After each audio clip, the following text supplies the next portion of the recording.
Today, we're going to have a really important subject of we call the four-step process for helping brain integration. You can see this process from a book called The Whole Brain Child by Dr. Daniel Seeger, and it's an amazing process. We've adapted a little bit for skills to help us here, but it's really been helping us here, and been working with a few people as well, and I thought it'd be a great time to come on here and share this process with you.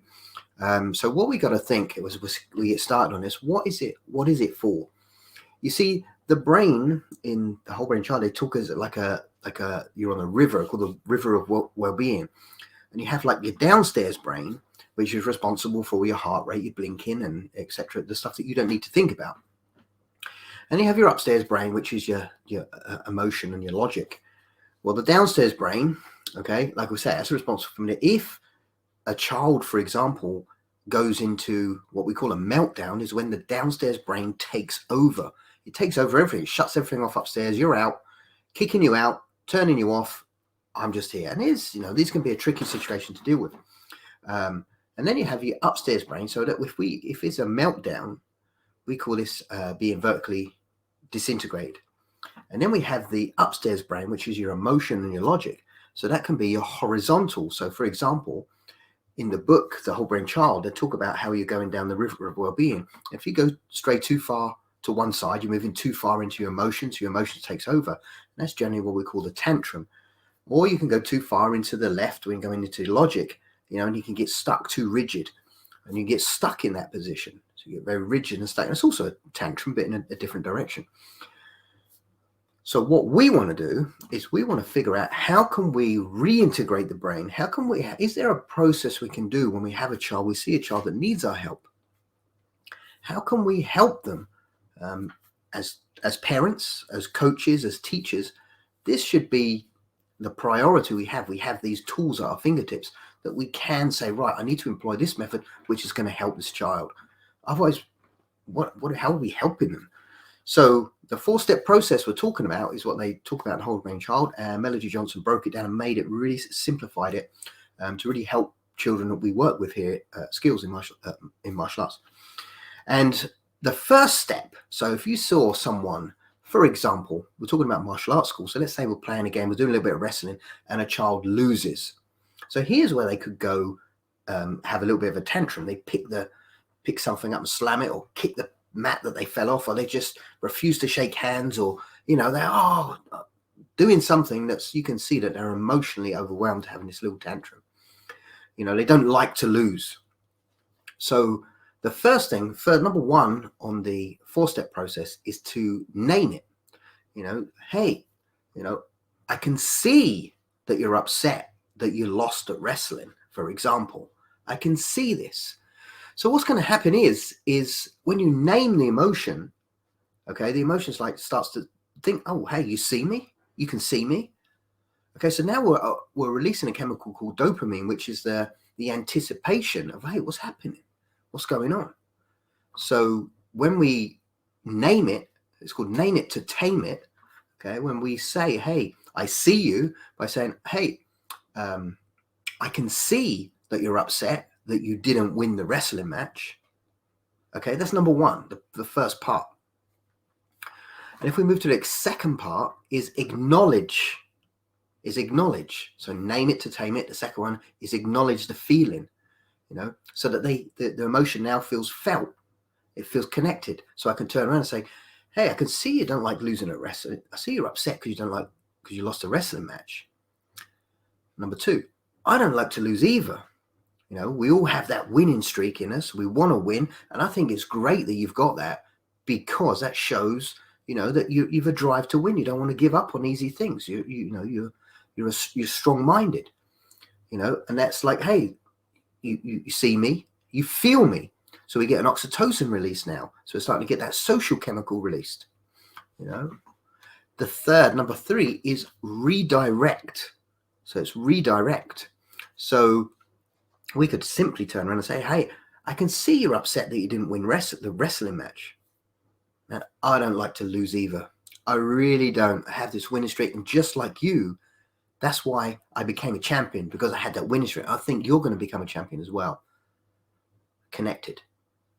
But your choice of showing bad sportsmanship or walking off the mat or doing this or doing that is not the right choice. Because at the end of the day, if you walk off and don't come back, you're never going to reignite that feeling of I want to win, whatever it is. So then we're connecting. We're now connected. So we did the connection. So we're now giving that the reward system, the anticipation reward, the satisfaction now that, oh, we're going through that serotonin release. So then the fourth step we got is repair. So how are we going to repair this? Hey, I can see you're upset that you didn't win the wrestling match. I don't like to lose either. But your choice of doing that was not the right choice. Now we're going to figure out, how do we repair that? Hey, maybe what if next time we do it, we learn to, when we come off the mat, we learn to, try that a little bit harder or try this way. And even if we do come off, we practice our way, we fall off, and we're going to shake hands because we know next time we're going to try just as hard or even harder. Maybe we don't always have the answer to repair. That's the thing. We don't always have the answer to repair. But the fact that we're engaging logic now into the emotion, because remember, what is a tantrum? Is a breakdown, and they've fallen too far to the emotional side. And so if we can engage logic, if we can engage it, now it's like starting to think, let's start to think. And so the repair is, if we have the answer for repair is great. If we don't, we can maybe come up, hey, what do you think would be a great way to do it? Now we're engaging that logic over and over and over again. You know what I mean? So that's a trigger of our endorphins as well, that happy chemical, So what are we going to, one thing I really learned about this, which I thought was really powerful, and I think it was like a game changing. And that is, what if you have that child that's always having these tantrums, and we start to employ this 4-step process. What I thought was amazing was every time you do, maybe you do it wrong, maybe you do it wrong every single time, but you start to get little bits right. You start to get better. Well, the brain starts to get better.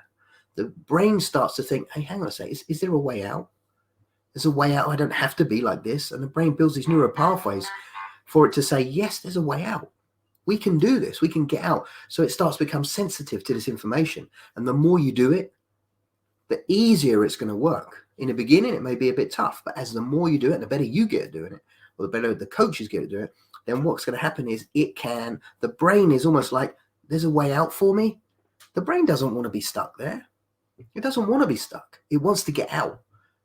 And what if you can employ this method, and every time you do it, the brain says, oh, you can see a little light on the exit door there. There he is. There's the way out. Keep moving towards that. And then it forgets it. And it has this tantrum again. And you start employing these methods, and all of a sudden it remembers the exit. Oh, there it is. And it can start to realize there are ways out of there. I thought that was such a massive piece of information, such a massive mind-blowing. But that's that 4-step process for dealing with the tantrum and why. So you remember, Dr. Daniel Siegel speaks about the river of well-being. You have your downstairs brain, your upstairs brain, your left and your right hemispheres of your brain, your logic, your emotion. And you can get stuck in either of these. If you're stuck in a meltdown, it's harder. You have to try and wait a little bit until they calm down and just employ a little bit of emotion yourself. But the tantrums where we're speaking about, and you can go too far in emotion and too far in the logic. You can go move too far and get stuck in that rigidity, in the rigid side of the river. And once again, is all about employing that dopamine, oxytocin, serotonin, endorphins to get the buckets of those and fill the river up again so we don't get stuck on one side. Hopefully that was helpful. So this is the 4-step process. And if you have the time, you can head over and you can buy Dr. Daniel Siegel's book of The Whole Brain Child, and you can see the method in there and explain about why it works and go into further detail.